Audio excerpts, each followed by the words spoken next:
I think we can start our session. Bismillahirrahmanirrahim. Assalamualaikum and a delightful morning to all who join us today.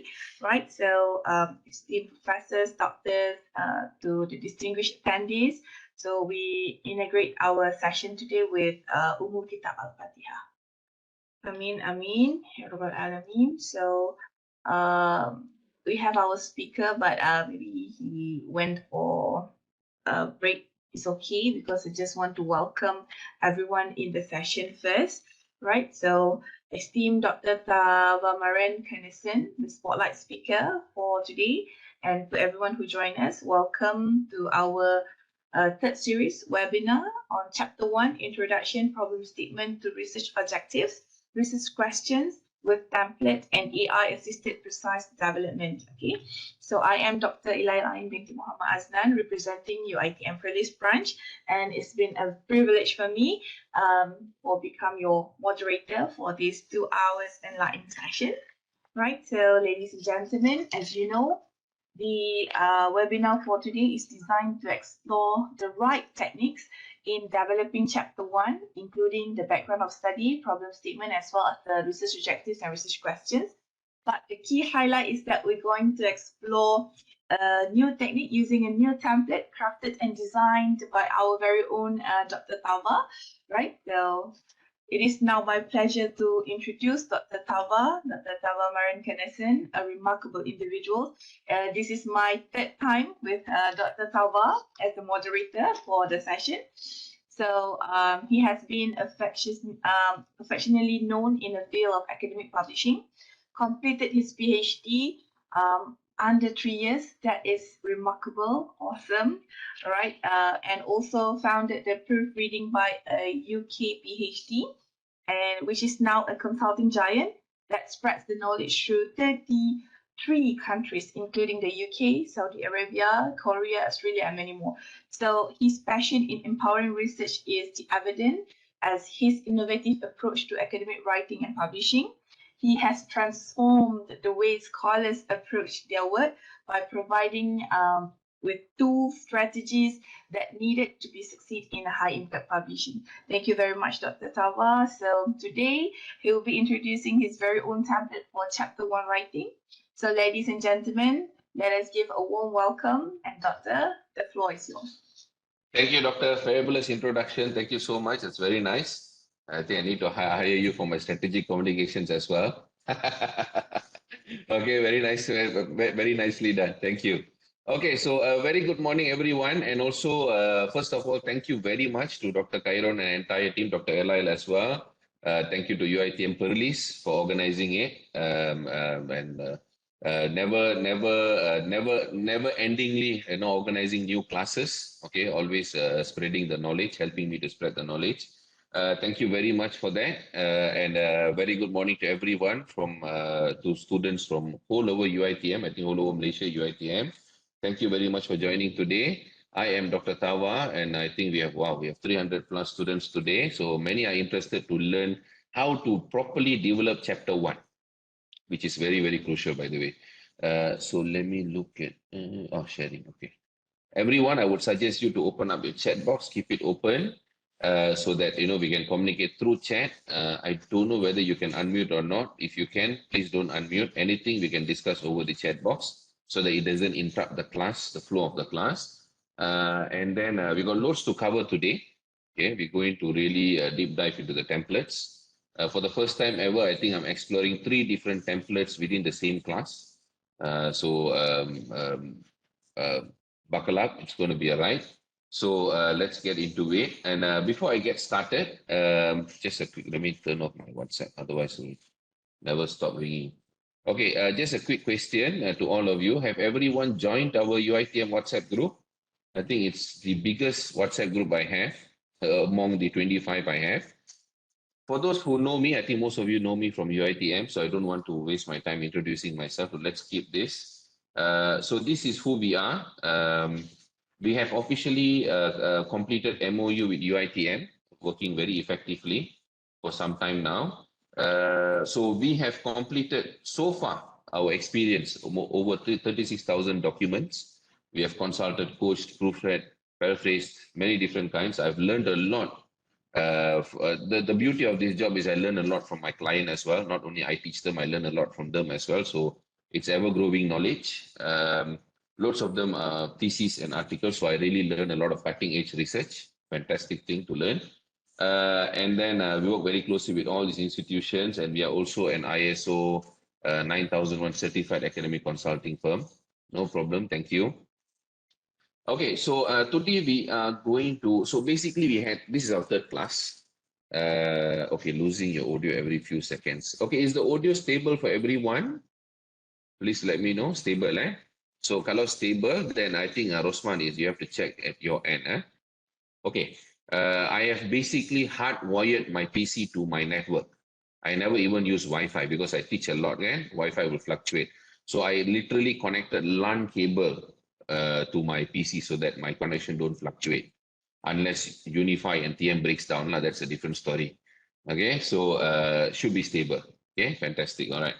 And I have very good mic here so that the sound also become very crystal clear. It's a very good mic. If anyone looking for mic, you can look at this. It's HyperX. Okay, quite good. All right. So first class, we focused a lot on proposal, AI usage, where you're going to find trouble, how you can find topics, and so on.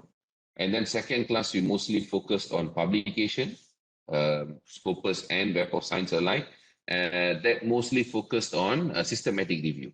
Systematic review, scoping review, we spoke a lot about that. We spoke about narrative review, we spoke about empirical papers and so on. Within the 2 hours, whatever we can strategize, we managed to strategize. And then we also spoke about Viva examiner correction, defense, all those things in our first class. So all this done, now we are back. This is also done in our second class. So today we are back to our thesis segment, which we're going to completely, for the first time ever, focus on chapter 1 development. I've done over the years on Facebook Live here and the bits and pieces, but I've never done a comprehensive one that I'm going to do today within 2 hours. Okay, chapter 1 workshop usually takes about 1 day to 2 days. I'm going to shrink it, compress it in 2 hours. So if there's anything you don't understand, I apologize. You can always ask questions. I will try to assist. Or if you have any doubt, you can always engage with me in the WhatsApp group. I will try to reply as well. Okay. And I'm also going to emphasize on the language part of it. This is something that we can never run away from. Okay. So let's get to it. So before we start, I have enormous amount of classes. Oh, can't join the group. It's full. I didn't know full already. We reached 1,000 already, is it? Okay, so this is my YouTube. Whoever don't use Facebook, I also give them an alternative. So you can also subscribe on my YouTube link. Okay, so that is YouTube. So Facebook here has almost all the classes that you will need over the years have accumulated. So you can go through the videos here, you can scroll through, you'll find a lot of long classes. You can see all the long ones here. Okay, designing questionnaire, writing review journal, how to read a Web of Science Q1 paper, thesis strategies for minor correction, research gap, writing PhD, master's proposal, time planning, concept paper, proposal defense, chapter 1. This is the old one, but that was very simplified ones. Simplified one. Okay, so you can go through all this whenever you have free time, you want to learn, you can go and learn. This is my YouTube channel. You can subscribe if you want to. There are a lot of videos here as well. We have some on TikTok as well. So that's Facebook. So we leave that at that. So now we go to templates. For today's class, we're going to emphasize a lot on templates, right? So templates, we got many kinds of different templates. As a matter of fact, I've already created 2 new templates last week with my assistant, or my research assistant, of course. Table of content for qualitative thesis and table of content for mixed method as well. Last time we already had template for quantitative. For the first time ever, we designed for qualitative and also mixed method, which I will be sharing in my Telegram group very soon. So these are all the templates you can download and use. Critical literature review template, literature summary, problem statement. Will be going through this today. Theoretical framework, literature matrix, systematic literature review. This is the quantitative table of content. This one right here. I will be sharing the qualitative and mixed method soon as well. Okay. How to download all of this? Very simple. you can connect through my bit.ly link, not bit.ly, apa tu, Linktree. Banyak sangat link. Okay, you'll be joining through my Linktree link, which is here. Share with you guys. Why got so many? Because this one link, Linktree, will take you to all my sites. Makes your life easier. Makes everyone's life easier. So once you, okay, I'll give you all maybe about 2 minutes. Okay, you can click that Linktree link I've just shared. The latest one I just shared. Okay, click that. You basically arrive here. Okay, they'll be giving a warning sign like, okay, you can accept, you can come here. And then once you arrive here, you can click the subscribe button. Click this, subscribe, so that any latest updates here, you'll be receiving a notification. Okay, subscribe yourself here, take 2 minutes, won't take very long. Then all my resources are aligned here, even the free video classes on Facebook, TikTok channel, which is quite active. All the free notes, all the classes I've conducted, all the free notes can be found here. And then my YouTube channel. Now, let's go to the Telegram group. So let me give you all 1 more minute for you to subscribe. If you have done, then I'll go to Telegram group. Okay. So now let's go to Telegram group. For those who don't have Telegram, I suggest you to get one because Telegram is our resource center. We have the largest academia Telegram group in the world. Definitely, I can guarantee. This is 15,744 members. This is too big already. Okay. So we share a lot of notes on daily basis. This is scammer. Sorry. This one happens in Telegram all the time. So don't click any link unless I share or unless my office shares. Okay, you can see this is my office, or if I share, then you can click. Otherwise, I suggest you not to click. I will, time to time, I'll remove lah. Now, for those who are collecting data, this is important. I give this privilege to academicians, students, and so on, because it's very hard for you to get 15,000 people under the same roof. Okay, and you get that here. So I allow students or researchers to come and collect data when they have questionnaire and so on. Then they want people to respond online. They can do it here. I allow that, no problem. Okay. So as long as it helps your research. All right. So from here, we also have a very recent minor correction. Dr. Zarina from UTM, after I think enormous, I think after 4.5 years, she finally graduated. So these are latest news that just happened last week. So you can see a lot of pinned messages here on all upcoming classes and so on. Apart from that, you can also download all the templates. So you click here, templates. Okay. This is background template. You can download background template from here. Okay. That is the background template which I'll be sharing today. Chapter 1, background template. Okay. Then this is introduction template. All right. This is the introduction template. Chapter 1, intro template. Okay, that tag. I'm just helping you guys so you guys can get to the templates directly. And then you can have all templates. These are all the legacy templates. Okay, this is templates. Download here. Okay, so from here, all these are the accumulative templates that you can download and use. Okay, what is the beauty of these templates? Okay, we have been coaching students since 2016 or 17. So I think 16, somewhat that year lah. So it's almost 10 years now. So over the years, I have accumulated very good theses that get minor corrections, no corrections. We had one last year, Dr. Sharifa, our student that we coached and consulted, got zero correction from UM medical faculty. That was one of the few we have gotten. So all these theses I will accumulate, and then I create templates from those. I reverse engineer, and then I see what is the best method that we can write. Okay, so these are all very legit, proven, solid templates that you can use when you develop your content. Okay, so why do I have this while still having, while now is AI era and everything can be done by AI? Because honestly, I don't trust AI. Okay, there's just too many fake information, too much of fake information going around in AI.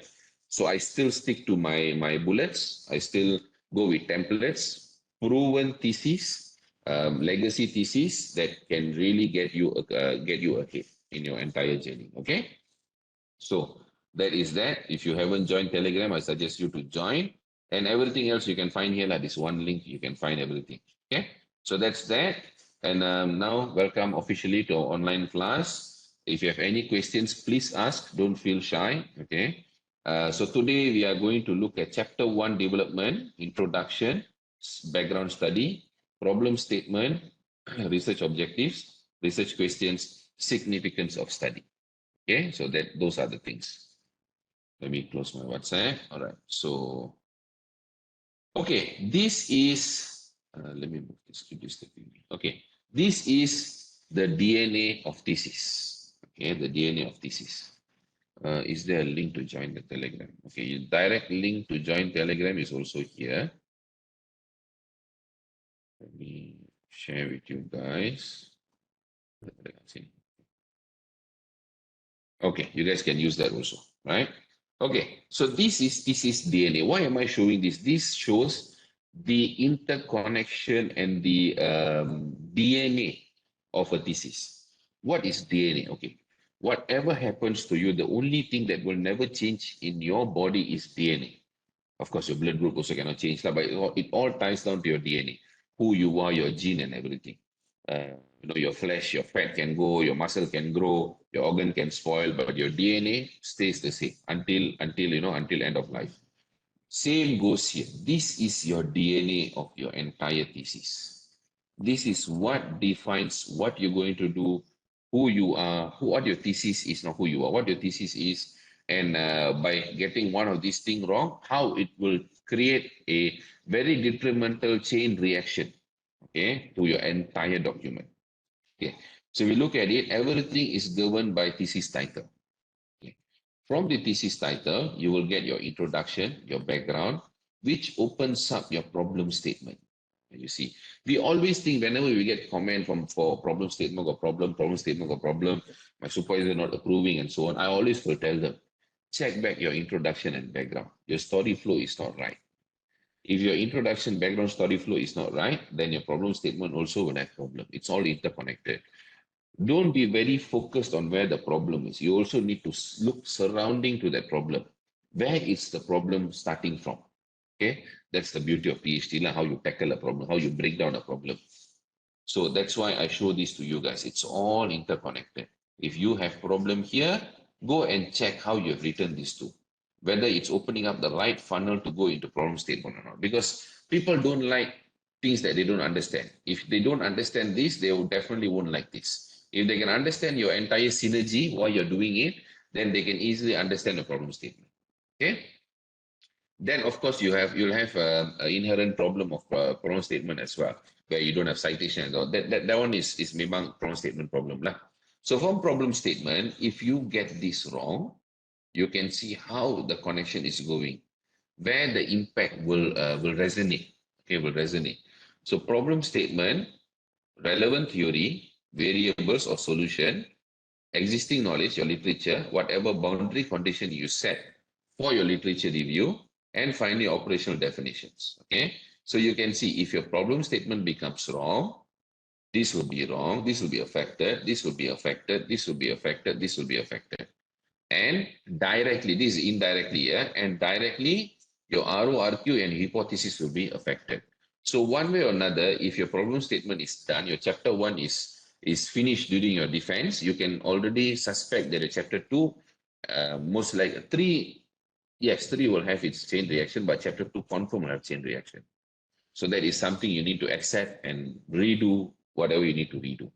Don't go and fix spot errors. Spot solving, that means one spot got problem, you go and solve that only, it won't be okay, right? So this is to show you how the entire write-up is connected. Okay. From there, we go to introduction. Now, this is introduction template. I think I designed this somewhere early of this year, but I have not explained much on this early or end of last year. But I have not shared widely. I didn't have time for that. So this is introduction template, 5 different steps. Now, some of you might say, my supervisor never asked me to write introduction. Listen to this very carefully. Yeah? If you're doing anything else, stop doing it. Okay, focus here. Give your full attention here. Your supervisor might say, don't need introduction, write background. Some supervisors will say, write introduction, write background. Some supervisors will say, write detailed introduction, detailed background. It all depends on supervisor. My advice to you, always follow what your supervisor says. I am a person sharing knowledge based on whatever knowledge I've gained. By end of the day, the light at the end of the tunnel will be shown by your supervisor. So follow what your supervisor says. Of course, you can have academic exchange, okay, how you discuss, how you defend your work. That has to be done, because otherwise, why you're getting PhD?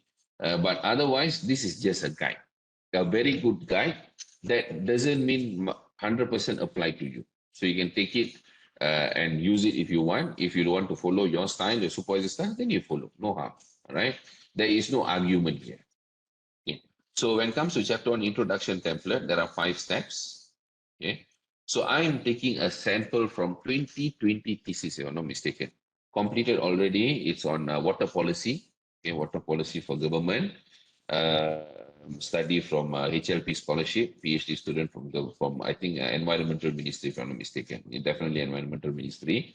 So the student graduated with almost no correction, almost very minor correction lah. Maybe he can finish the correction like in 2 days. That kind of correction. Okay. So based on that template, that introduction, and that whole thesis, I've created this introduction template, which is the first thing that will pop up in your chapter 1.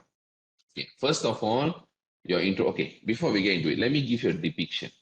Okay, let me give you a depiction how a chapter 1 is written. Okay, this is your background. This is your intro. This is your problem statement. This is your RORQ. All right, that is how the funnel works. Okay, I'm supposed to narrow down, but never mind. Imagine this is chapter 1 as in your book. Okay, chapter 1. Your introduction will bring in external information into the whole start of the process. And keep in mind, there will be certain amount of overlap between introduction and background because of this. You can see these are all overlapping parts. So there will be minor amount of overlapping that you cannot avoid, because then only you can establish the connection. This is the conceptualization of how the thesis or the chapter 1 flows. All right. So step number 1, start with a very broad intro. You see this broad intro coming in. Okay. As stipulated in the 10th Malaysian plan, this is sample from the thesis itself. Might not be related to your topic. Yeah, before I go in, let me do that declaration. This might not be related to your topic. You will come from various backgrounds today. We have how many now? We have 420 students literally listening. Okay, if you put 420 students in a hall, it will be huge.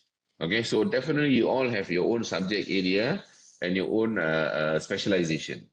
But this is your guide, although from different areas, but it's a guide to tell how you can write. So when you're writing, you can always look at the example. All right, so start with a broad intro. As stipulated in the 10th Malaysian Plan, the Malaysian government needs to have its own policies for water resources in order to secure the governance of water resources. Okay, so they're opening up broadly with 10th Malaysian Plan. And then the Malaysian government need to have its own policy of water resources to secure the governance of water resources to balance the existing and future water policies under the jurisdiction of various government bodies and agencies. So you already did the broad introduction here. Then with that, the water legal provision institutional mandates can be standardized, which consequently results in an effective and efficient water resource management in Malaysia. So from here, the examiner already know what your thesis is going to be about. Kind of already know. Then from there, step number 2, further explaining the body involved in the core study with a touch of literature review. Okay. From here, you break down here. To date, there have been 2 proceedings on water resources within the Malaysian context, namely the National Resources Study Malaysia in 1982 through the collaboration agencies. Firstly, the National Resources Study Malaysia served to identify water demand and management as well as to protect water resources society. Besides, the study also offered recommendations to reform water sector in Malaysia to increase efficient and equal supply of water resources. So from here, 10 Malaysia plan, body, agency, everything, then they come to this particular agency or body or or committee that studies based on NRE 2011, this is a citation, they have formed certain items. Okay, now before I go further, let me ask you a quick question. Can you cite such old references? This is 2011. In a thesis, I need all of you to answer me. Can you answer yes or no? If you say no, why? If you say yes, why? Answer me that also. Why can you cite 2011, such an old reference? We used to know 5 years is what we normally depict, right? So is it okay to cite such old reference? Please let me know. Kelvin, off this icon. Okay, we have a lot of mixed justification. So this is very good. So we can know why the no says no and why the yes says yes. Both also not wrong. Okay, I have to be honest to you. In research, no one is wrong. No one can say this is what explicitly you must do. No such thing. It all comes down to the context, the situation at hand, the topic. The topic can be AI. AI, you cannot go back and cite 20 years ago. There's not so much going on, right? So you can go very recent. But this kind of topic, which is policy, you need to bring from the history what happened. You need to bring that in. Problem statement cannot. Problem statement is too old. For background introduction, yes, you can. Yeah, theories definitely you can, that is true. But for introduction, background, or when you're going to bring in historical context to bring that understanding, because your examiners will ask you, if you straight away jump and tell what happened in parliament, I'm afraid to say yes, I'll say no. Okay, it's fine. No problem. So if you straight away jump in introduction, you say what happened in parliament last year, then the examiners might ask, this is water policy. Since independence, Malaysia is having water, right? So we have already created a policy. Since independence until now, what happened? Why no introduction about that or no background about that? So there is historical facts, historical timeline that you need to talk about before you go into what is happening in the most recent time. What bill was passed in the last parliament and so on. You need to create that because examiners will definitely ask what happened. They want to know whether you as a subject matter expert, do you know that or not? Okay, so whoever said no, whoever said yes, both also correct, by all contextual dependent. This is very healthy discussion, which we most of us don't have anyway in Asian countries. So this is good to have. Now you can have difference of opinion and you can understand where I'm coming from. Okay, but it's a very, very recent study. Like you're talking about cryptocurrency, for an example. It's very recent thing. Crypto. So no point you're talking about history like 10, 15 years ago. No one cares. If the examiner asks you, you can say, hey, crypto only came in like 5 years ago. Why should I go and talk about the origin of money? No point, it's not related. You can talk about a bit of history about fiat currency, lah. But apart from that, you don't need to talk about all the policies and so on. Okay, so it's a difference of context. In this case, nothing wrong. Okay, in this manner, nothing wrong. All right. But problem statement and literature review, when you want to support that problem statement, don't use old references. Why? What is the logic behind that? Because if you go and use very old references in problem statement, literature review, you might be reinventing the wheel.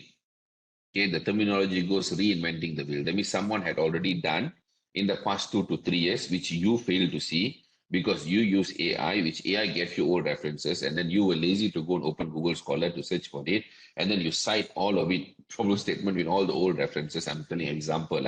I've seen it already, so I'm sharing literally real experience. You go and cite all the old citations, and then you say, yes, there is a problem, and then the examiner throws, now this is the paper, they've done the solution already, and then you're stuck. That's why when you need latest references, go back to Web of Science, Scopus, and Google Scholar. Don't go to AI. AI only shows you mostly 80% open access journals only. I've said this many times, and I'm repeating now again. Okay, it only shows you what it can access. It doesn't show you the entire picture. You as a PhD student, master student, researcher, you will need the entire picture because you don't want to go wrong. You don't want your examiners who is investigating your work or reviewers who is investigating your work, they will go and search. They won't go to AI. They'll go and search Google Scholar. They'll find all these papers already done already. Why this guy never cite this particular paper? Okay, you use size space ke, use world ke, consensus ke, LEC ke, whatever you use. Don't forget Google Scholar because all the size space, Jenny AI, Consensus, Elicit, they all mostly using either OpenAI, ChatGPT, or Cloud AI. Okay, these two only backend, mostly they are using. And they are largely limited with only mostly open access journals. So you won't see many Elsevier, many IEEE, many Taylor Francis, many Wiley, all those free journals that you don't pay. Recently, you have a lot of controversies that journal charging a lot, right? Whatever you can see on Facebook propping up everywhere. They say journal charging, they made 2 billion, 3 billion, and so on. All that money mostly comes from open access journals. So not many has the money to publish in open access journals, including myself. At least if you share, can lah. So mostly we will try to publish in free journals. But free journals, mostly, this software, all these AI tools cannot access. Even if they can access, they can only read the abstract, they cannot read the full paper. So you might miss out on essential papers because the abstract doesn't include whatever information you want. So you'll miss out on that. You do AI, no problem. Make sure you go back to old school. Open Google Scholar, search in Google Scholar, search in Scopus, search in Web of Science. Very, very important to do that. Okay, so that you get the right resources. Okay, with that, so now we know there is a body here, then the federal government and state governments are responsible to manage these limited water resources that are essential parts of the economic and social developments in Malaysia. So now they're slowly breaking down. There are two entities, federal and state government. So that's where they go to the core study with a small touch of literature review. From that, step number 3, the studies focus and involved parties bodies according to the literature. So from here, you break down further. At this point, the Authority of Water Resources is located under the state government, while the process of making relevant policies is under the jurisdiction of federal government. According to the Federal Constitution of Malaysia, the state governments are responsible to manage issues that are connected to land, mines, forests, and water supply. Besides that, there are also several government bodies and agencies involved in management of water resources in Malaysia. Okay. So in short, there is no single body in Malaysia that is fully authorized to plan or manage water resources. Now, if this connects back to your own area, let's say you're doing technology related, you can start from what happened to technological history, what are the industry or main players, major players that are involved in that. And then from there, you can go, if it's not policy, you can talk about the actual technology. And from there, you slowly move to background.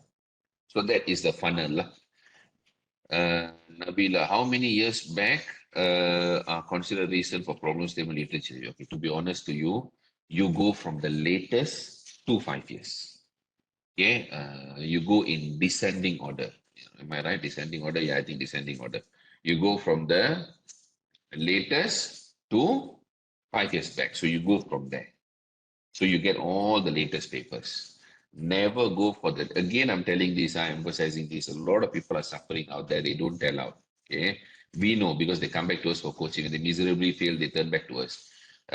From the latest, they only search in consensus, they only search in Elicit and so on.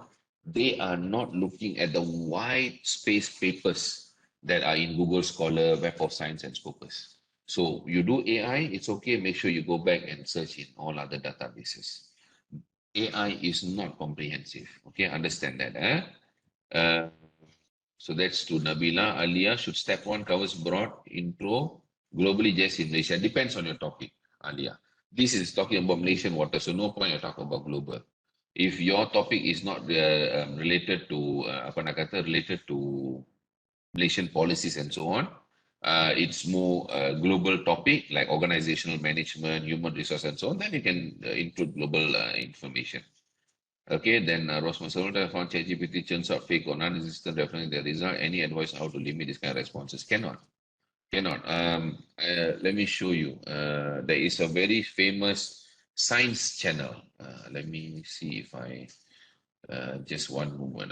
Let me switch. So I'll give you this one particular video. How do I go to saved videos? Liked videos, downloads. Watch this video. Hallucinations popping AI bubble. Go and watch this video. You will understand what is the main issue of AI. Why hallucination cannot be solved? When you say fake information, that is important. I do a lot of research in this area. I also have the same question: can they solve this at all? Because I love NVIDIA. NVIDIA is largely affected by AI. Okay, so to Rosman's questions, I've shared the video already. Hallucination cannot be avoided. Okay, same use research pel ka, science space ka, LEC ka. End of the day, the brain is still open AI, cloud AI, and whatever AI is at the back there, the brain, they all are designed based on transformer network. I've shared this in the previous class also. Transformer network. The limitation of the processor and the transformer network and the algorithm, how it works, it is meant to answer you no matter what it takes. Okay, it will try to goreng something and then give you the answer. So it is up to you whether you want to take it or don't take it, or whether you want to investigate it or not. Hallucination, now they don't call it fake anymore. They have a very nice terminology. They call it hallucination. Whatever you get, take it with a very large pinch of salt. I'll show you today also. Okay, it just doesn't stop. I'm using ChatGPT 4.0. I've exploited everything. ChatGPT 4 is what I'm using now. It's the most comprehensive, yet it gives a lot of fake information. No, so much of fake information. It just doesn't stop. So whoever using anything else, space, research pal, apa nak kata, anything lah. Okay, remember to design the brain, okay, of AI. This is a very ugly looking brain, but yeah, this is my drawing. Okay, this one for 4.0, just a platform for this costs 100 billion minimum cost. Microsoft spent. Research fail, Elicit, Consensus, and apa tu lagi, SciSpace, all these are small pampers companies. They are babies companies. They don't have that amount of money to spend. So what they do, they just create front end API. Their app at the front end. The back end is still the same brain. They all go connect there. So essentially, the brain is still the same. It's just different functions. Okay, different microsystems. Different microsystems. Okay, so that is what I want to explain lah. All right, so you guys can watch the YouTube video later. So now from there, so this is clear. Introduction. Okay, so now we go to step number 4. Okay, in step number 4, step 1, 2, 3 done. Okay, from the focus now, funnel down to the study, in this case, the policy itself, right? So that's step number 4. So example here, Malaysia in the 21st century must make effort to control and manage water resources, given its significance as one of the most valuable natural elements. It is essential to critically consider the establishment and management of water conditions, especially through the coalition between federal and state governments. Addressing that, the next policy comes in. So there, talk about policy, right? The next policy comes in, National Water Resources Policy. Now, if we don't go back in history, okay, talk about what happened in 2011 and all before that, when you come straight jump into this, that's where examiner won't be happy. They'll be like, what happened before NWRP? Why you never explain? Go and write about it. So unnecessary corrections for you. All right, so better write the history, what happened to a certain minimum. If you don't write so much, write the minimum spec.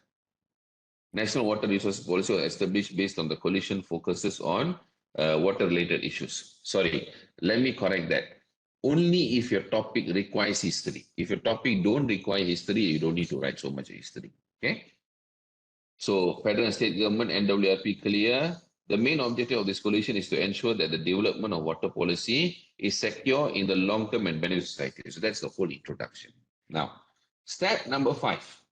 Summarize all of the above and connect to the background. Accordingly, the establishment of NWRP is considered on the right track to secure and sustain water resources.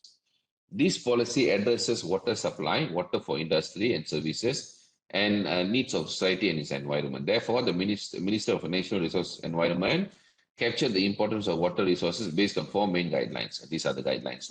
So now, very clear, we got federal, state government, we got agencies. From introduction, we know all this already. And then we know NWRP, and then we know there are too many bodies. Okay, so already clearly established introduction, but we never go deeper what we're exactly going to do. If you see that down, we never touch. We only told this is what is happening around us, and this is all for you. Take. And now, introduction done. Okay. This is basically a summary, step number 5. And you connect to the background. This is how you connect to the background. Okay. From here, you go to background. This is free background template released today. Okay, literally today, because I only shared in Telegram group and I have not explained this anywhere. I think in Facebook I explained or not, I cannot remember. Okay, so releasing today to you guys. Okay, so now going to, I'm not going to ask any questions now because let's finish this first before we take any questions. Okay, introduction had 5 steps, right? Now, background you can have about 6 different steps. So it goes slowly increases. Background 5, introduction 5, background 6, problem statement will be 7.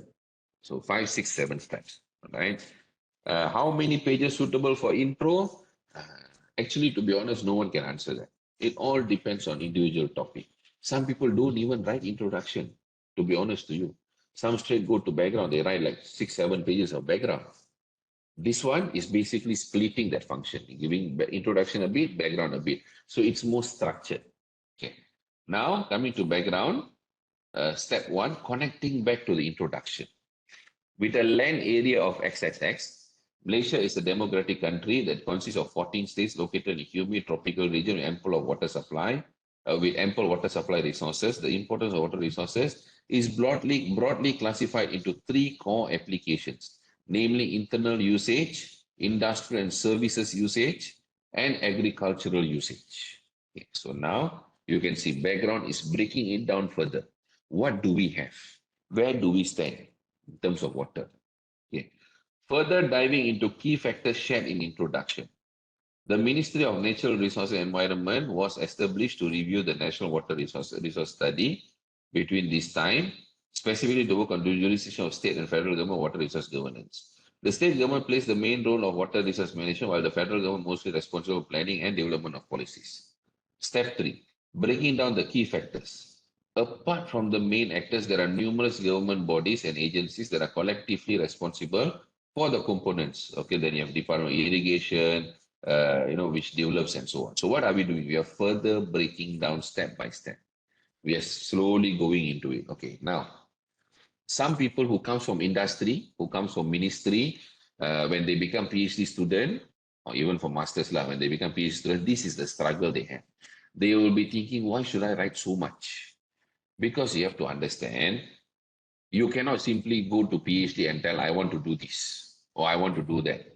Okay, like in organization, you can simply tell, okay, I want to create a new AI tool. I don't need to do literature review. I don't need to show that I am the novel idea. I have the most newest idea. No need.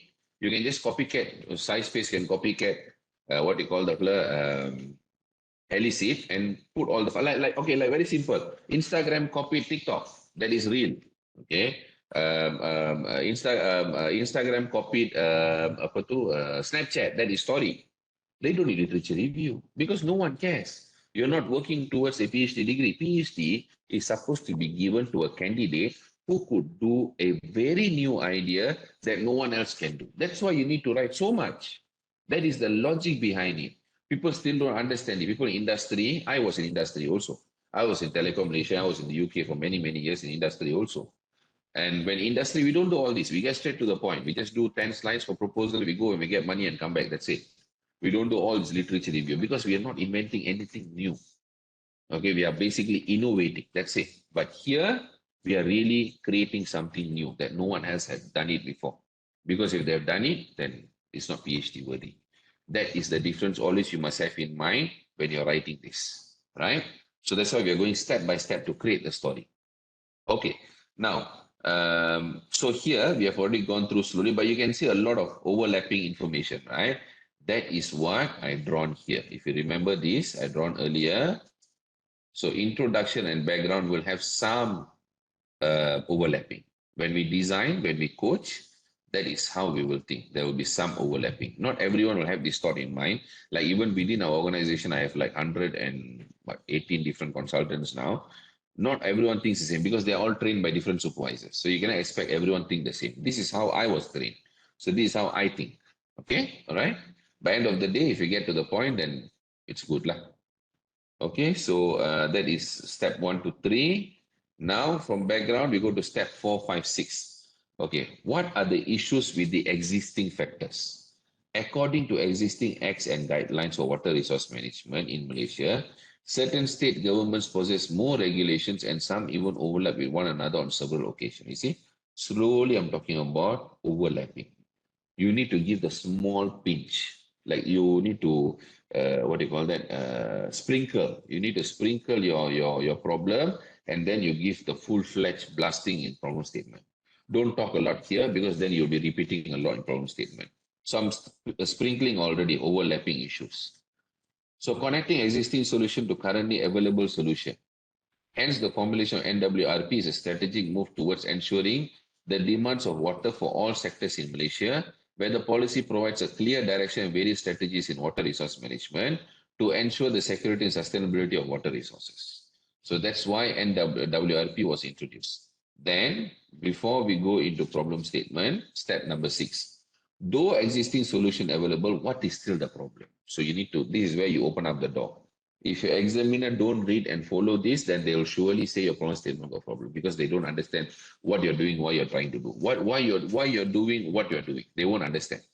Okay, remember, they need to understand why you are doing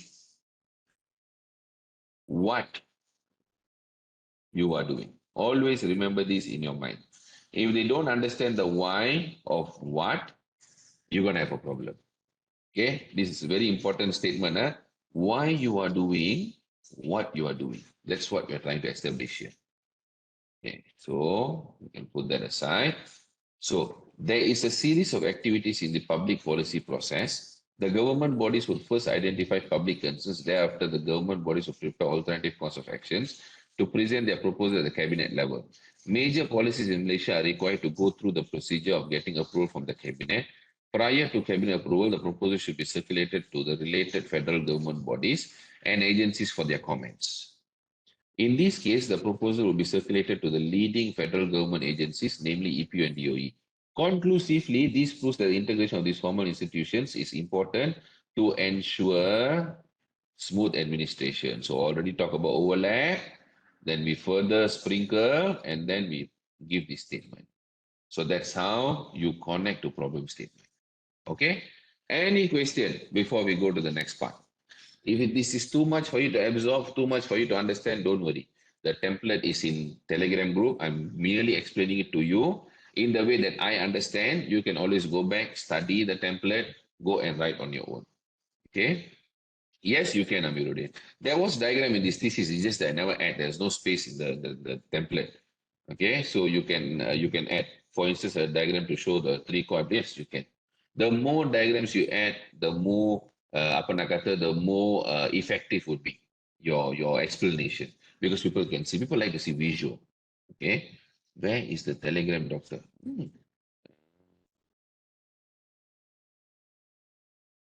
There you go. All right. Okay. Any questions so far?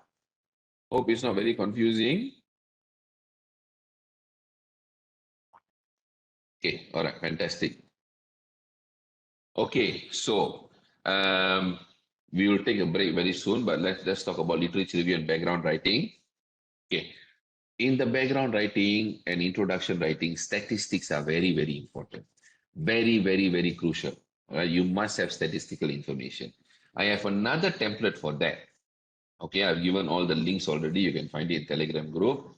Worldometer, World in Data, OECD, Department of Statistics, Statista, Data Bank, European Data Portal, UN Data, WHO, SNJ, McKinsey. These are all very reliable sources to get data on what is going on in real world. White papers, technology papers, industrial papers, policy papers, those Malaysian ministry, all these things you should go and get all the data from there. Okay. Alternatively, you can get data from also with a pinch of salt. I always tell AI with a pinch of salt. Again, to everyone, don't get carried away by people selling AI to you. That is how they sold Bitcoin last time. Same thing, snake oil salesman, we call them. This is how they used to sell. cryptocurrency, Bitcoin. Until Ethereum went to people who don't know cryptocurrency, they won't know lah. You go and study about this. Until Ethereum went completely useless, people lost a lot of money.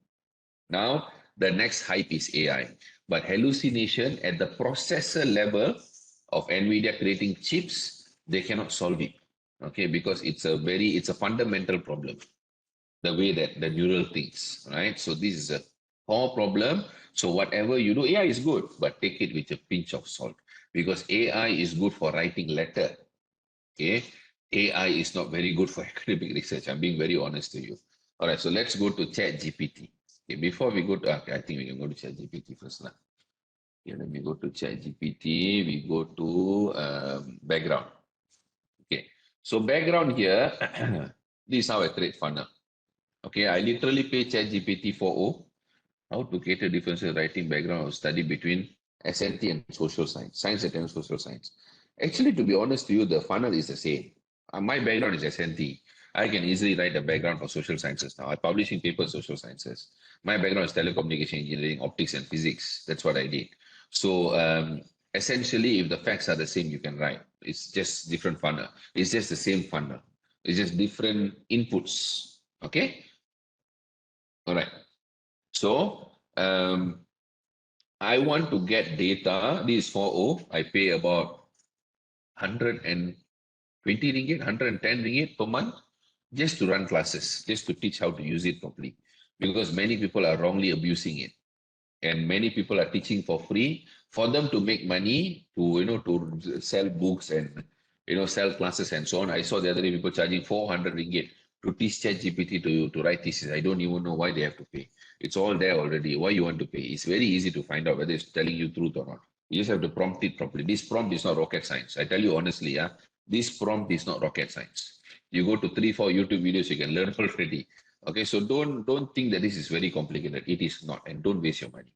Okay, so I even did a video recently on whether yeah, this is important video to all of you if you want to go and watch on TikTok. Watch this video. Am I posted? Here you go. Free or paid AI tools for thesis and journal. So I already compared whether you want to pay for 4.0 or you can just use ChatGPT 3.5. Okay, so this is the video. You can go and watch. I've done real experiment and comparison, and then you can decide based on that whether you want to pay or not. All right. So I leave that to you for your intelligence to decide. Now let's get to this. Okay. First thing, do you have data on small medium enterprises impact due to COVID? Just a simple topic. I want to know. So let's say, yeah, all this came up. You see, I go step by step. I don't straight away ask the fellow to give me answer because the fellow got too much of information. So you want to get to the right segment of information. So you slowly work your way down to get to the right information, like a pool of information. Imagine a big ocean, you want the right fishes. Okay, so what you do, you slowly put a big net. Then from the big net, you pick up whatever you want. From that, whatever pick up, you take whichever alive. Slowly, you need to go step by step. Okay. Let's say we want to include data on 2023 and Q1 2024. Which one should we mention first? Even though Q1 is the latest, the data isn't complete for the whole year. You can actually mention 2023 first and then 2024. You can mention both. And then you can cite both at the same time. You may talk about 2023 and then you talk about 2024. Can we use the idea given by ChatGPT? Very good question, which I'm going to answer today. Okay, I'm going to answer today. You will know today, lah. All right. So, okay. Then I told the flow, okay, from this SME, always remember AI is an ocean. You cannot go there with a fishing rod.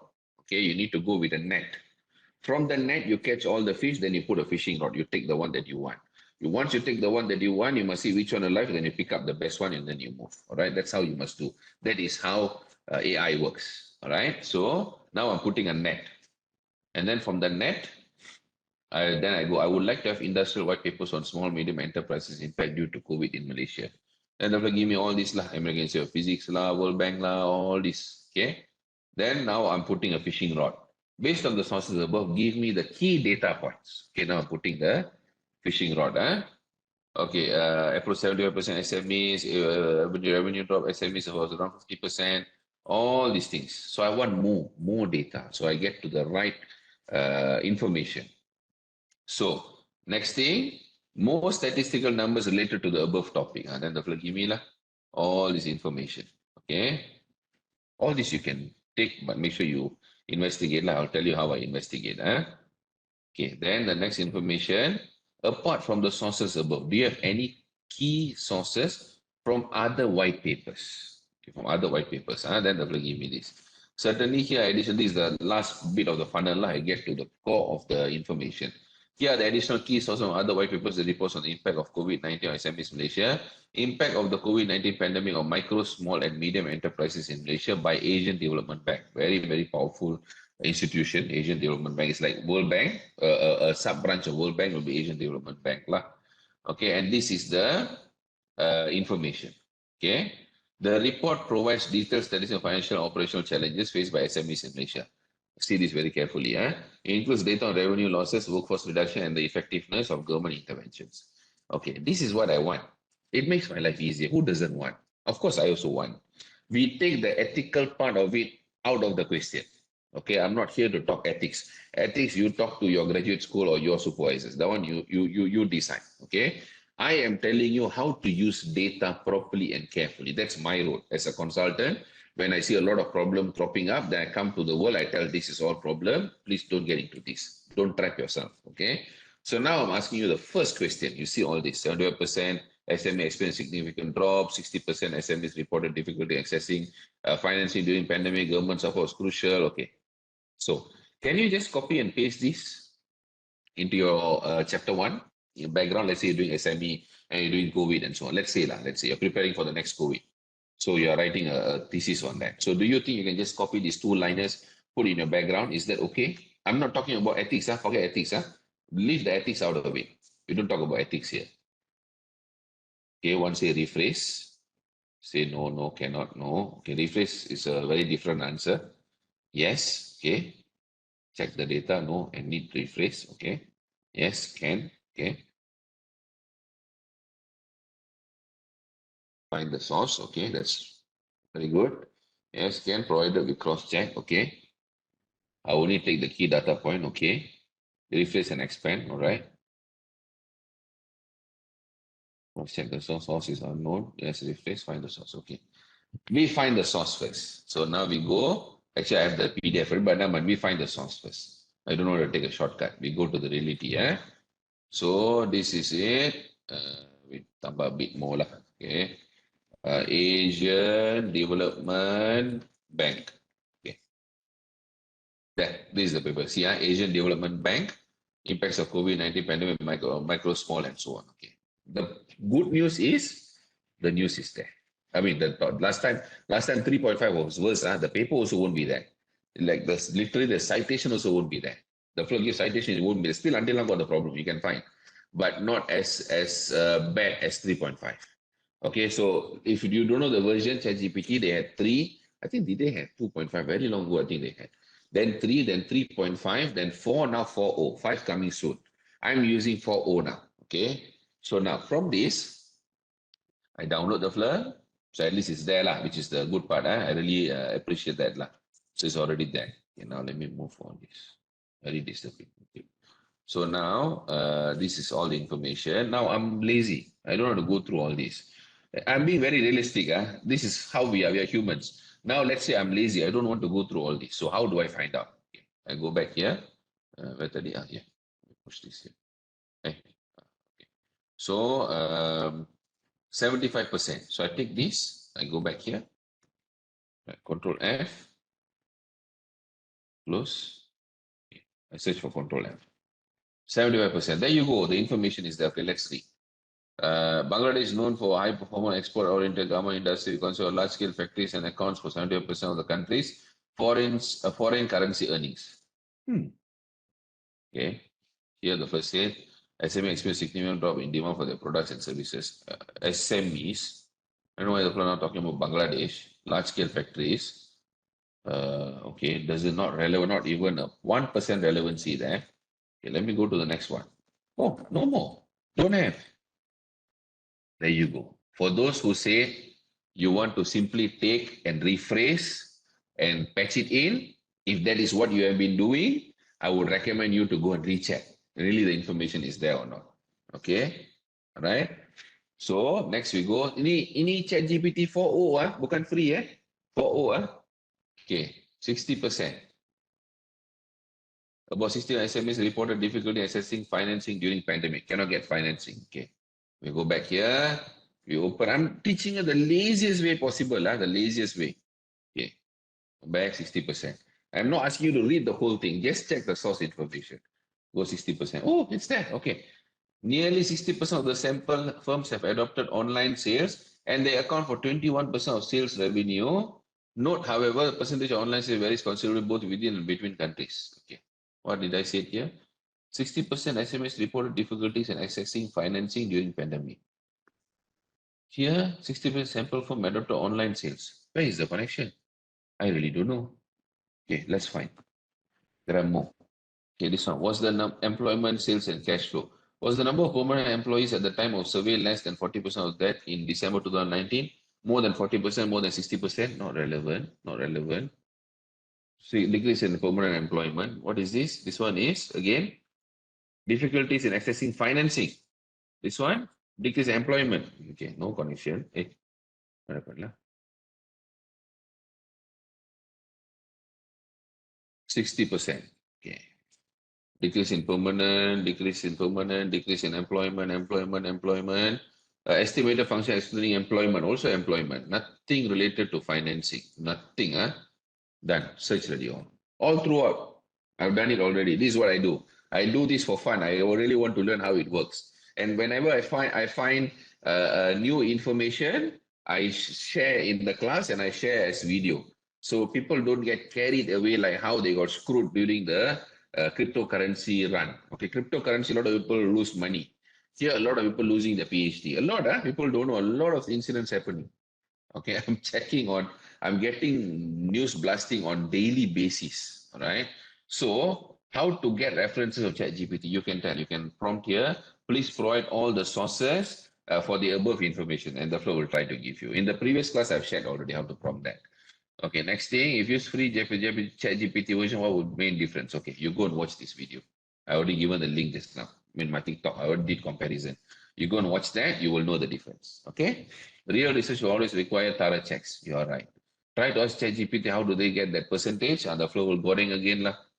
For goreng and goreng sampai ayo, I don't know what to say. Okay, so whatever information, I'm not telling everything is wrong. Okay, maybe I would say 20 to 30% might be real. Only that, not more than that. I would say maybe 20 to 30% would be real. 60 to 70% would be false. I shared this during 3.5 last year, last year. And then beginning of this year, I shared during 4. Now I'm sharing during 4.0. Okay, so 3.5 I shared, I thought they would improve. Then 4, I shared it. I thought they would improve. Then 4.0 also same. Next 5, I'm waiting for it. Why? Because as what the video said just now earlier, I shared, it is the fundamental issue of neurons and transformer network. Very hard to take it away at the present stage.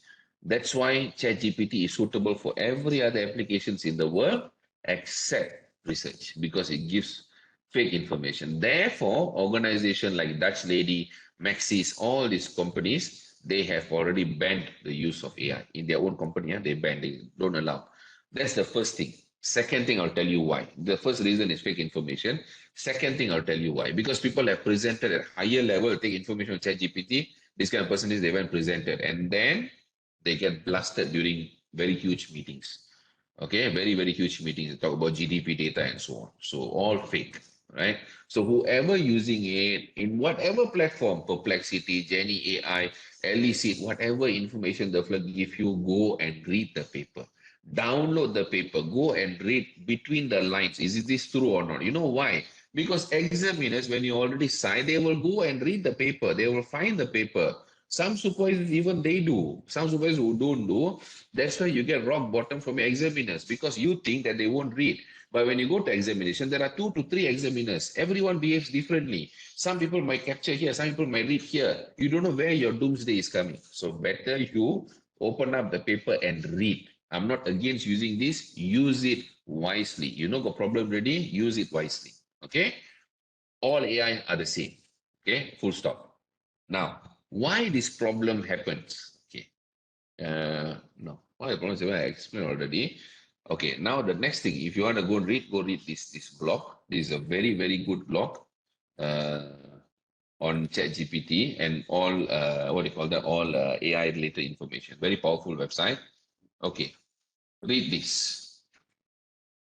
It's important to keep in mind that LLMs cannot come up with new ideas. Just now someone asked me, can we ask for new ideas from it? Okay. It cannot come up with new ideas, reason, or use logic. The AI used in LLM algorithms, ChatGPT is LLM, large language model, simply predicts the next word most suited in a sentence. That's it. The flow want to answer you, you ask a question, the flow want to answer, it choose the most suitable sentence for you. That's why you can see a lot of hallucination. This prediction is based on the text that was used to train it. So, using ChatGPT in scientific writing proposes the very real risk that text similar to what the LLM is giving has already been written somewhere by someone. Okay. Yep, that's right. It's very time consuming. And the worst part that people still, a lot of people until now they don't know. You read this last statement. Not only ChatGPT, all AI tool is their DNA. Remember DNA? I explained to you this is AI's DNA. ChatGPT in scientific writing poses the very real risk that text similar to what the LLM is giving you has already been written somewhere by someone. Now, for those of you who are using AI, you upload your document, whether you ask, is this correct or not, whether I'm writing good or not, is my language okay or not, check my plagiarism, can you give me more write-up on this topic, can you give me a strong statement for my RORQ, whoever uploading, do you guys know that you're storing your information in that AI? The AI is learning from you. And when the AI is learning from you, that is its DNA. Learning from you, the flow will rotate and paraphrase. The flow is very good at paraphrasing. That is very good credit I need to give. Will paraphrase and give it to another person who asks similar question. Remember this very, very carefully. If you don't mind sharing your very hard worked thesis to other people so that they can publish result from your research, then you can share, you can upload online. Okay, if you don't want to get screwed in the 3 years of your journey, then don't upload. Simple as that. So my advice to everyone who uses AI, only use it one way. Be as selfish as you can. Don't go and upload your problem statement, your RORQ, your framework, your methodology, your sampling size, your analysis, all this, your data set. Please don't go and upload. Okay? Just get information one way only. Verify. Don't upload your document. I'm not even talking about 2018 AI. Okay, I'm not even talking about the engineer. I'm talking about fundamentally your information will be shared to another person. In the previous class, I've shown already, but I think many probably never attend my previous class, so I'm sharing it again. Which app can be used as AI detector? Turnitin AI, nothing else. Everything else is useless. Okay, Turnitin is okay because Turnitin itself is authorized by university, so that's okay. All right, they're not going to do anything with your information because they are the police. All right, it's like you're telling, can I give my information to police or not? If police itself already bad, then there's nothing we can do, lah. All right. Okay, so I hope that is clear. That is clear now. That is how you can use either this template or use ChatGPT. Can be take affirmative action. Take very very important care when you use information. Okay. Quillbot is rubbish nowadays. Quillbot don't use. It's useless. You just stick to Grammarly alone is enough. But don't take when Grammarly rewrite the Grammarly is doing what Quillbot can do. Grammarly is doing it already. Okay, so no point you paying for Quillbot 100% Turnitin AI detectable. 100%. Okay, I've done the experiment also. TikTok, you can watch my video. Grammarly, when it rewrites, Grammarly, when it gives you the grammar checking, the grammar checks, it's okay. But when the rewrite the full sentence, if you accept that, I think I shared in the previous class also, from 18% anything AI, it became 79%. So we had to rephrase everything back. That is the problem. Okay. How reliable AI detector? Why do you want to use third-party AI detector? Your university is using 2018 AI. So what's the point of you using third-party AI detector? Third-party AI detector is useless. Okay, go and watch this. Also proven already. I've done it already. Watch. This one there. Okay, watch this video. You will understand. Okay, Turnitin AI latest release, latest news. If your Turnitin AI is less than 20%, it won't be shown. So you don't need to worry, my Turnitin AI 10% or 15% or 2% or 5%. Now the latest release, if it hits 20%, it won't show percentage anymore. Full stop. Okay, so you don't need to worry. So any other thing, undetectable AI, hex AI, all these are rubbish, taken through in dustbin. You can see I've done the experiment already. Don't go waste your money. Okay, now let's go into problem statement. After problem statement, we go for let's take a very quick. I've shared a lot, so let's go for very quick 3 to 5 minutes break. Okay, 3 to 5 minutes, and then we'll come back. Okay. If you have any questions, now is the time for you to write.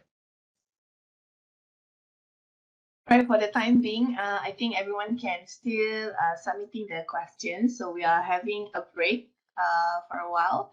Okay, so after this, Dr. Thava will get back to us and answer the questions that you've placed on the chat box, right? Okay, I'm back. All right. Slides later I will share. Okay, can use ChatGPT to rephrase paraphrase sentences. You can paraphrase, but Turnitin AI will go up. Turnitin AI will go up, and worst of all, Rohayu, you will be storing your information with ChatGPT. So if you're okay with that, if it's not sensitive information like your research information, then okay. All right. How about scholarly C summarize our uploaded paper? Again, comes back to the same AI. When it summarizes, you need to read back the paper. Check whether you do sampling lah. You ask the person read two papers. You read back the paper, see whether all the information is there or not. If it's there, then it should be okay. Okay, so you can try and see. No harm trying. But however, how sure are you scholarly C is giving all the essential information that you need from the paper? Whether you're missing out any literature or not. Without you reading it, how would you know? Right? I use Grammarly, so help me check my grammar structure. And yeah, definitely. Grammarly is good in that. Nothing wrong with that. Okay. But give suggestion, rewrite the ideas even when I rephrase, not fully using the suggestion. If you're not fully using the suggestion, you rewrite on your own, then I think 19 AI should be okay. Should be okay. You can try and see. Maybe try and scan and see first. My topic is about boycott discontinuation, and less research cover about this topic because they more focus on boycott influence factor and difficult to guess that is how to do. That is a very sensitive topic, very new topic as well. Not really the boycott. You can take from. You can probably get data from other countries. What happened in other countries in terms of boycott. Don't focus in Malaysia only. Try to look at other countries. From there, you sort of can picture it or project it to what will happen locally. Okay. News and press release to support problem statement. If it's official, yes, you can. Must be very high level official lah. Session recorded, yes. Reference sites for AI prompt specifically for research. Actually, a lot on YouTube. A lot on YouTube actually. I use humanize after rephrase at Grammarly. Not really gonna help. Humanize after rephrase at Grammarly. So you need to scan the in AI first after you rephrase the Grammarly, and then because humanize, see something that we forget that we keep thinking that it actually works. A bot is sorry, a bot is writing it. Okay, a bot, computer. That is how it looks like a bot. Okay, so bot like that, writing for you. Then you're going to another bot to rewrite for you. So this one can be human. If this one can be human, why this one was not human? That is simple as that. Okay. I've already tested Hex AI, undetectable AI, and so on. I've posted real life videos. You can go and watch on TikTok. Okay. Don't if you ask me, don't waste your money. Lah. That's what I will say. But still, if you want to use, go ahead. No harm. If it doesn't detect, then you just rewrite yourself. Lah. All right. Okay, now coming to 7 steps problem statement template. Okay, now from there, introduction background, we're going to problem statement. Now, problem statement got 7 steps. And problem statement is a bit special. I even tell you which paragraphs, what you write. That is the level of details I'm going into so that you don't have problem with the problem statement. Okay, Step number one, reintroduce why you're doing the research. Okay. As part of the basic human needs, water is the most valuable asset of society and nation. It is a global challenge to properly manage water resources. Why do we start with this? Because we connect back to background. So there is a flow of information. Step number two, why is it important to investigate the topic? You need to sell the issue. You need to sell your issue. Why is it important to do this? Okay, the efficiency in administrating water resources and water supply is one of the perpetual problems. The Malaysian government is aware of the significance of water resources for sustainability of society. Given the significance of water resources, it is important to ensure that the right actions are taken to manage water resources. That's why it's so important. Because examiners will ask you, all the policies are running, everyone got water in Malaysia. Why are you still doing this? What is the whole problem? You say, this is a continuous problem because people are growing, population is growing. So we have to always give attention to how we manage water resources. All right, that is how you sell the issue. Always remember one thing, your examiner is going to come there and challenge you on every single point. Whether they do or not, it doesn't matter. But you must be prepared for the worst case scenario that they are going to scrutinize you every single point. Okay. Step number three, what is wrong with the current process or situation? Need this to prove your case. Okay, that is step number three. However, the legislations for water resource management in Malaysia are critically outdated. Furthermore, the job scope and responsibilities of government bodies and agencies of water resource management appear to be overlapping. Remember, we gradually introducing this in background, right? So it's coming back here now. This critically affects the effectiveness and efficiency of the government bodies in executing their authority, which reaffirms the need for coalition to ensure the effectiveness and efficiency of government services in addressing water-related matters. We never talk about this. Yes, we never spoke about this in background. This is where wrong statement comes in. Okay. So now it's up to step three clear. Paragraph one done. Now we go to paragraph two. Step number four, first regard to potential solution. Okay. Improved policies of water resources are regarded as the key to address various problems of water resources. And step number five, minor literature review on existing solutions. The existing policies of water resources serve to guarantee the process of planning and developing water resource management at each level within the government structure. Yeah, existing policy. Yeah. Back in 2005, the Malaysia, sorry that there is no citation. I removed the citations already to compress it. Otherwise, it's very long. I cannot create template, right? But all these got references. Back in 2005, the Malaysian government promoted the coalition among various government bodies and agencies in the federal government and state governments, which was part of the government's concerted effort to address the ongoing problems of the water sector. The Ministry of Energy, Green Technology and Water had also taken several approaches, such as restructuring the national water services industry, hence NWS and SPAN were established. So these were all existing solution, existing literature. However, both frameworks only focus on the water supply and water services. NWRP was subsequently introduced in April 2010 as a new institutional arrangement to manage sustained water resources in Malaysia. Okay. Paragraph 3. So now we're clear about all the existing policies. Step number 6. From literature review, critically review the exact limitation. As a result, the urgency of developing NWRP to manage water resources through good coalition among actors was highlighted in 10 Malaysian Plan. The review of past studies based in Malaysia also revealed major gaps in water research, where most studies focused on specific water issues, namely water pollution, water security, water tariff, and water conservation. The discussion on the coalition of and interaction among actors in water resource management and formation of the policy of water resources policy have been critically overlooked. Okay, so that is what we call critical review. That is how critical review should be done. Next, it's very clear what is your focus area. Step number 7, solutions and underlying techniques. Henceforth, when the issue related to water resource management arise, the specific groups of actors' interactions with one another and how they work with the government explains the overall political chain. In particular, the triangulation technique was employed for this present study to explore the state of coalition among the relevant actors from the federal government and state governments in Malaysia, specifically for the formulation of NWRP in terms of the need and urgency of the coalition.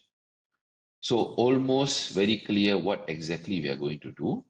And with that, the advocacy coalition framework was adopted in the study to prove the existence of coalition among actors over time, and WRP was postulated to reflect coalition among actors in water resource management, while the mobilization of resources and prior coalition experiences were postulated to reflect the relationships among actors. Okay, so even for you guys who don't do water, you can agree that you clearly know what this problem statement is going to do. This is the kind of problem statement you need to write so that your examiners, with very good references, of course, your examiners, they will never stop commenting. It is part of their job scope.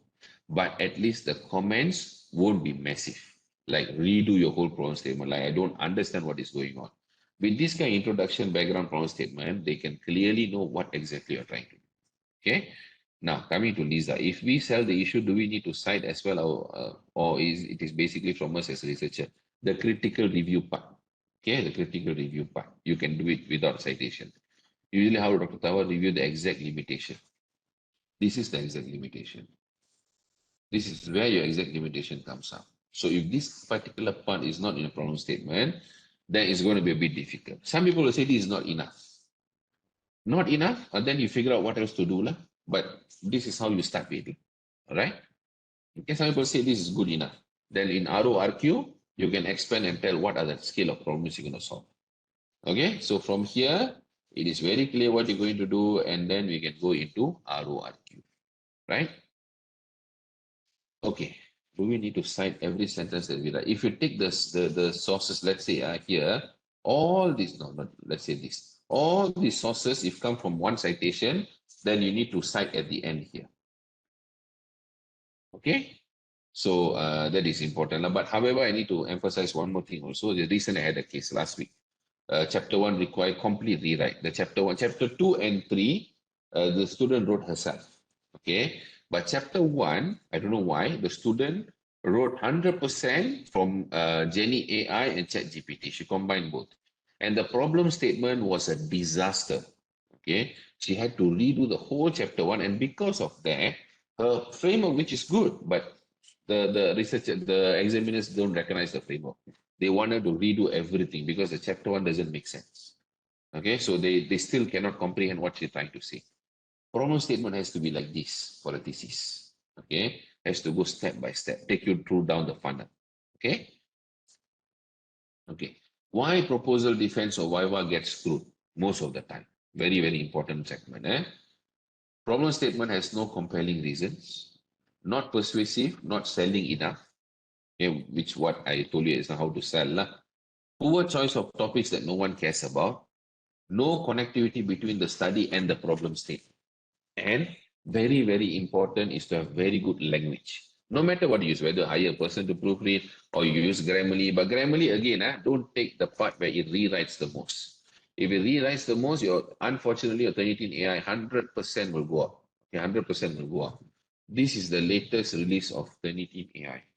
Turnitin AI paraphrasing. So recent article. There you go. This is the recent release. Okay, AI paraphrasing detection, strengthening the integrity of academic writing.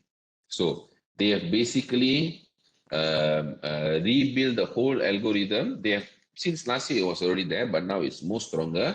If AI rewrites anything, even a small part, your Turnitin AI will go. Okay, they have already created all the NLP stack, natural language processing part. Okay, so you can read that article to understand further. Lah. Okay, that is done now. Okay, now here we had a lot of, we had a breakdown from only one single thesis, water related, right? But here is a bunch of sample theses that we worked on. We proofread and paraphrased.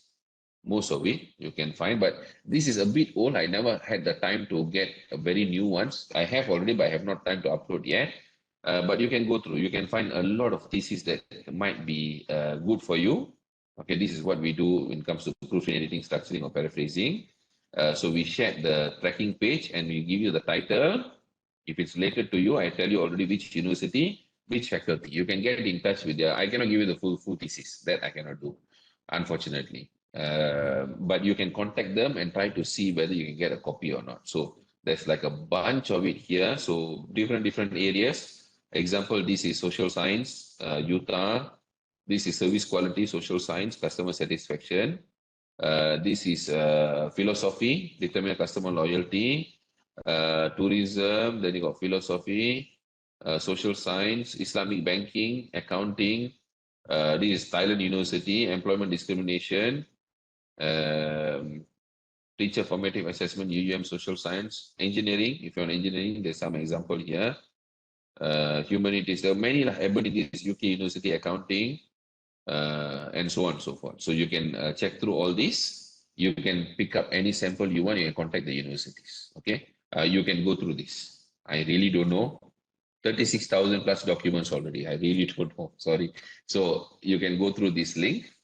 Okay, and then for those thesis and journal both, I have also journal portfolio. You can find it on my Facebook page. You will get up to 30% discount for proofreading, translation, and formatting services. Formatting, translation, and proofreading. Up to 30% off you can get. And then for publication, usually I'll share time to time. But publication portfolio, you can check out here.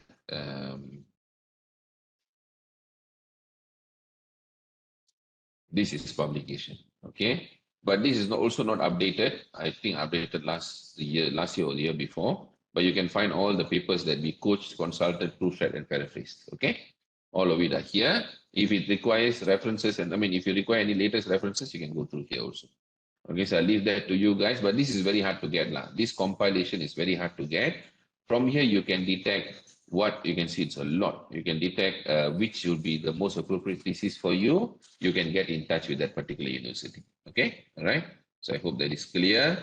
That is done. In terms of similarity index, why is the Trinity result and Grammarly result is so far off? Because Grammarly Turnitin, Grammarly similarity checking, Quillbot similarity checking, undetectable AI, hex AI, any other detection, they are not as good as Turnitin. Because Turnitin has been around since 1997.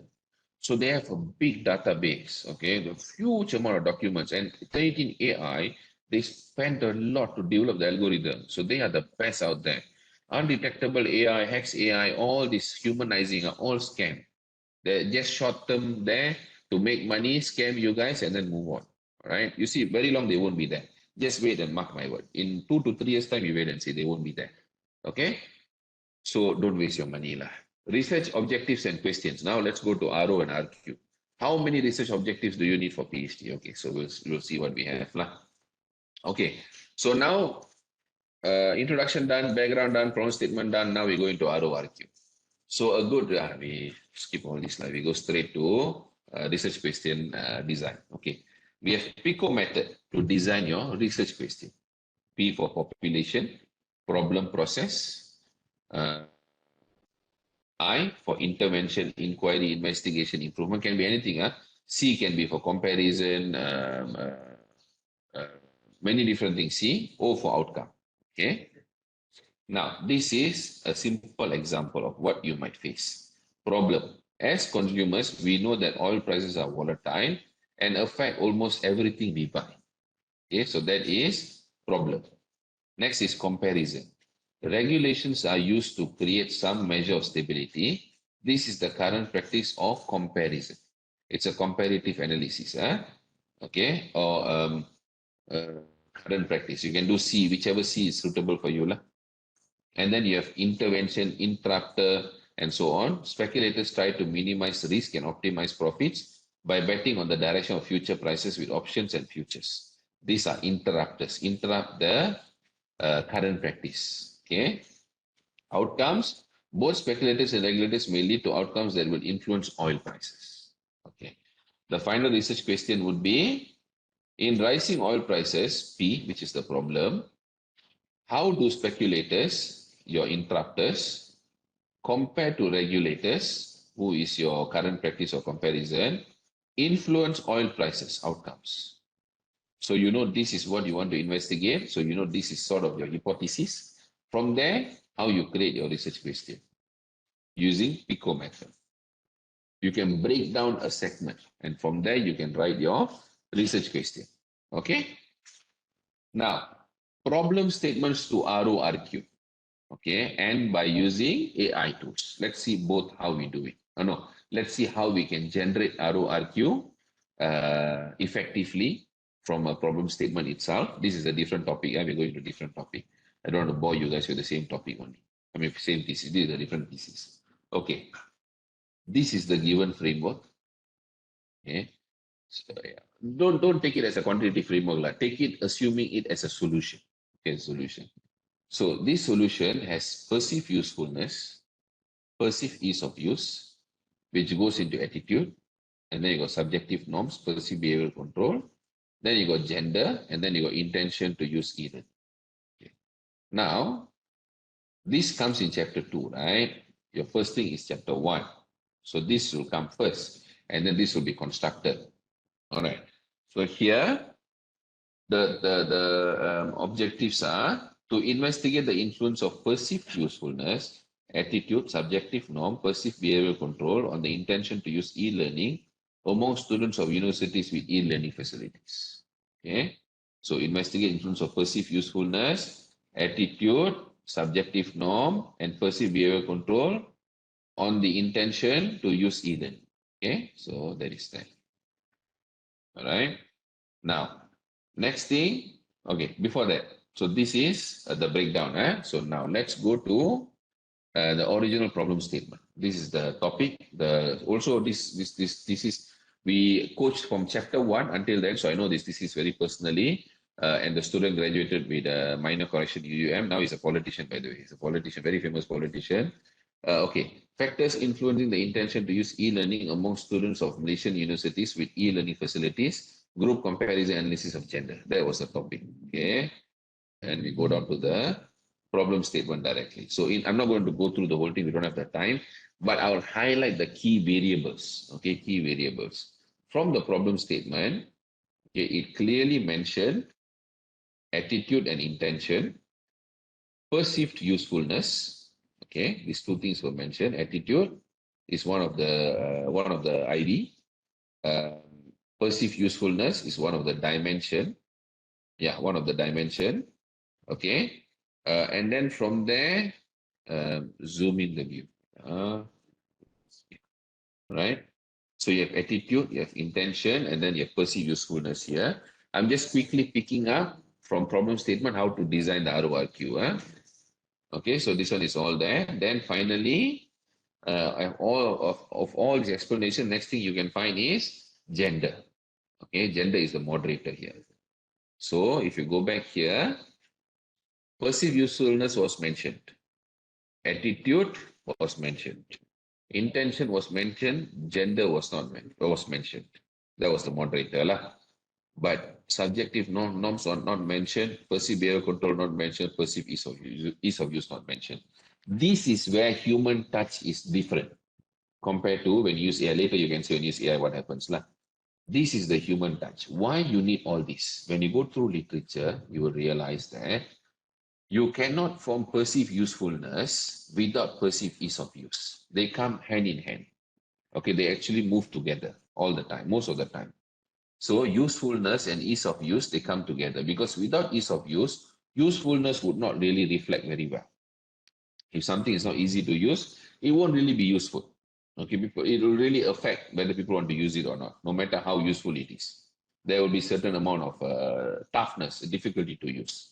Okay, so perceived usefulness and ease of use goes together, but it was not mentioned that this you need to study from the literature and pick it up from the literature.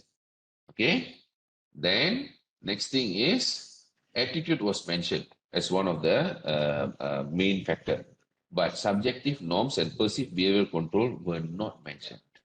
Were not mentioned at all in the problem statement. But then why? How come we added? This is a question that always runs in my mind whenever I do literature review.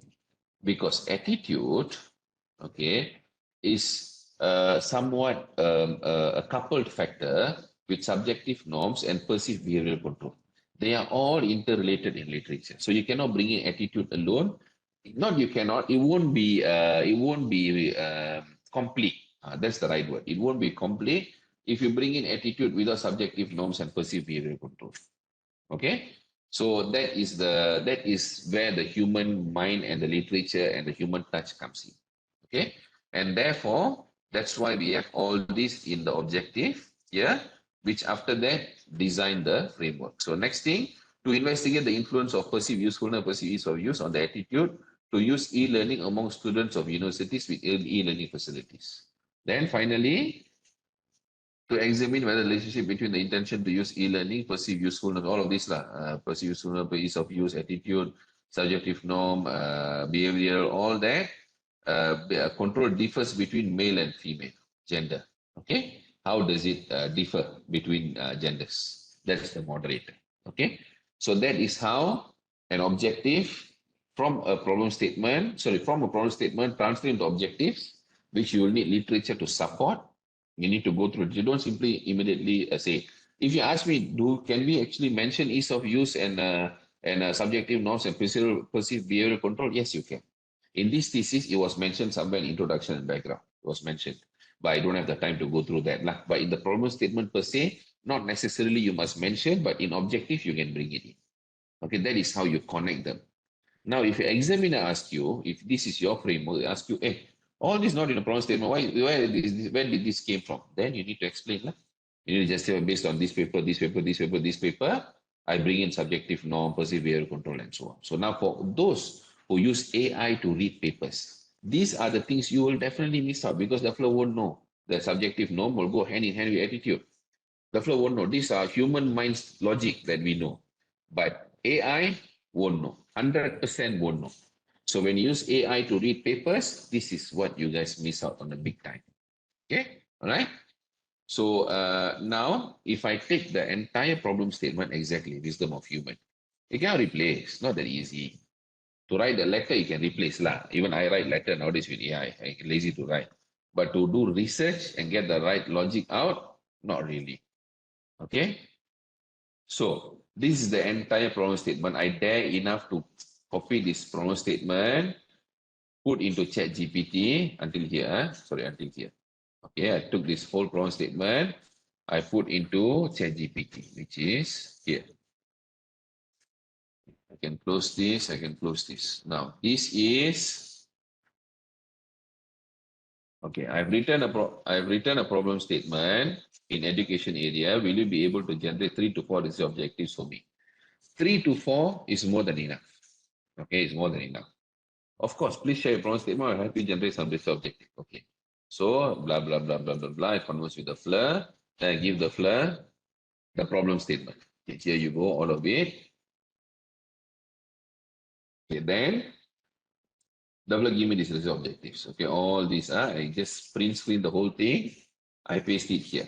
Okay, so I've done that already. Now, from this, okay, can we use it directly or not? That was my first question. Okay. So people who thinks it's not human problem. It's not human problem. We think many people will be afraid of this part because I know many are doing it. I'm not blaming anyone because that's how AI is being sold to us. Unfortunately, it's very unfortunate actually. People don't know the depth of AI, but they're selling it without knowing how detrimental it is. So, are these new? No, it is not. None of these are new. You have to understand that none of these are new, right?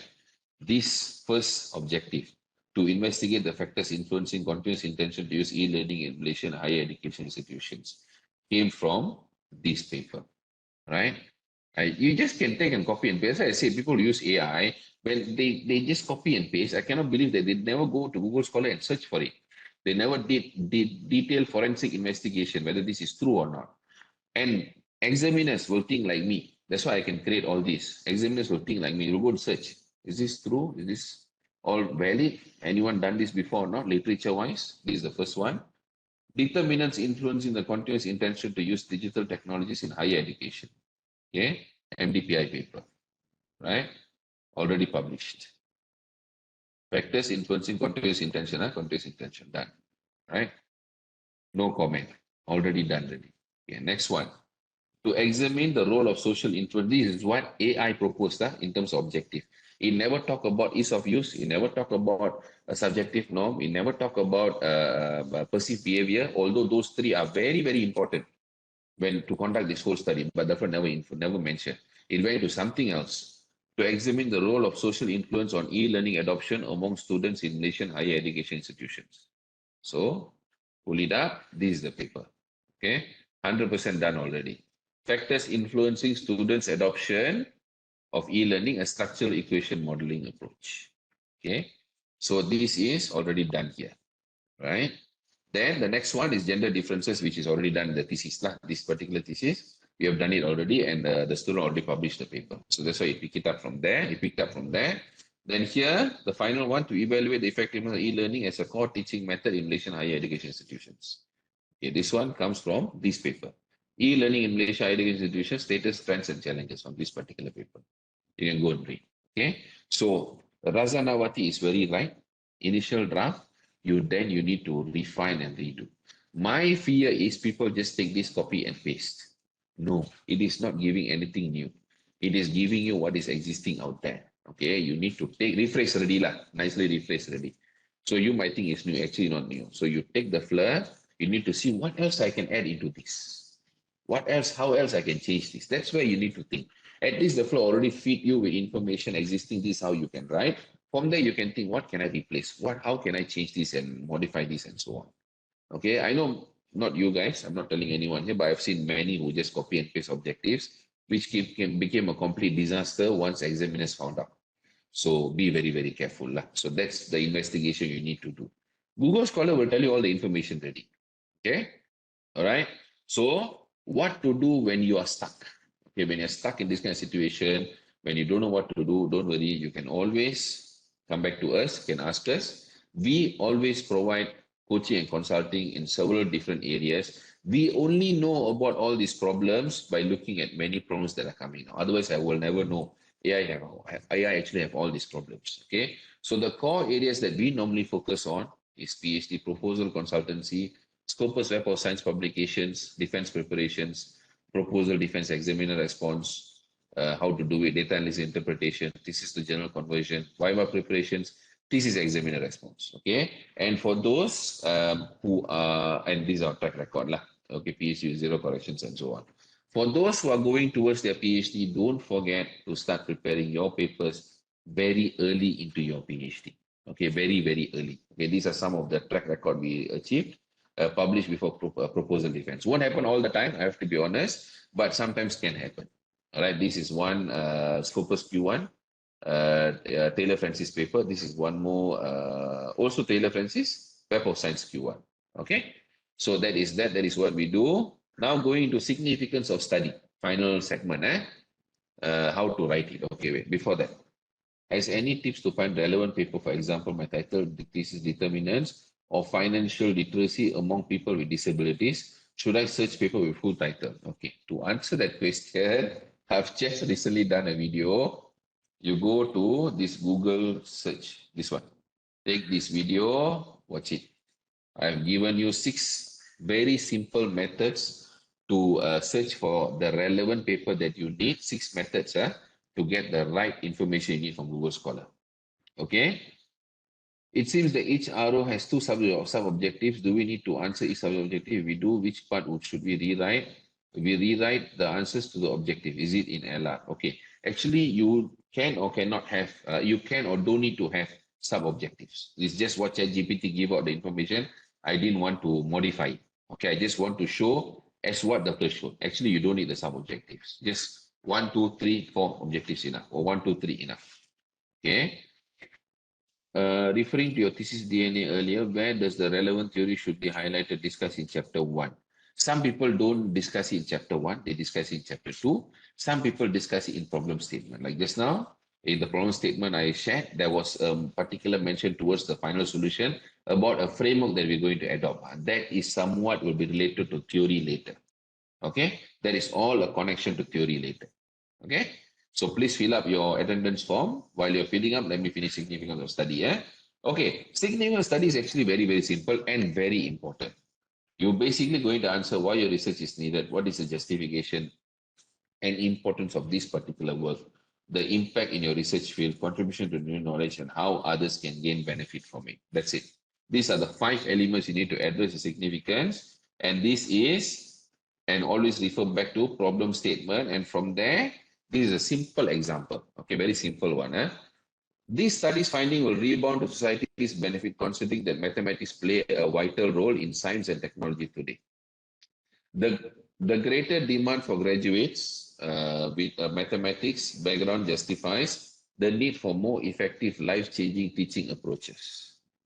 Thus, schools that apply the recommended approach derived from the results of this study will train students better.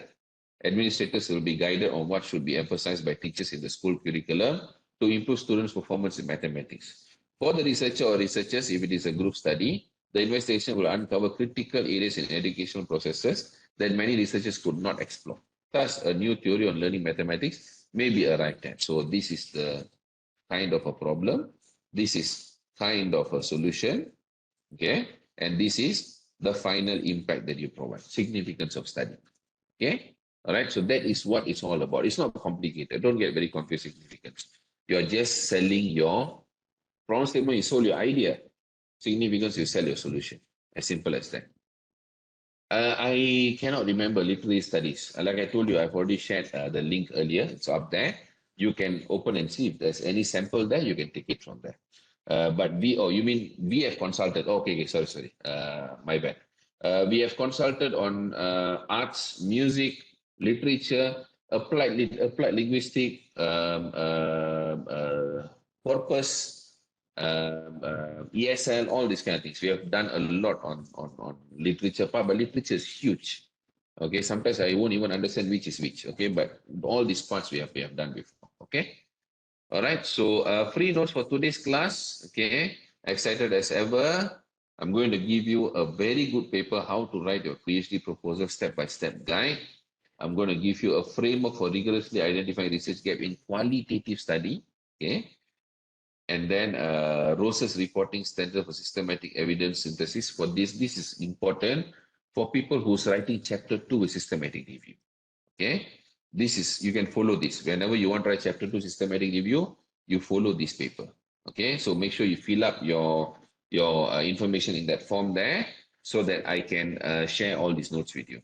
And then, of course, template will be emailing to you, the full template. So if you don't get it from Telegram, don't worry. Introduction for today, problem statement. So these 3 templates, we have fully exploited today, massively. All right. So with that, you can also scan and propose for the next class what you want. Actually, class number 4, I think I'm going to go into a systematic review. So whatever you propose, we can do it probably next year. Okay.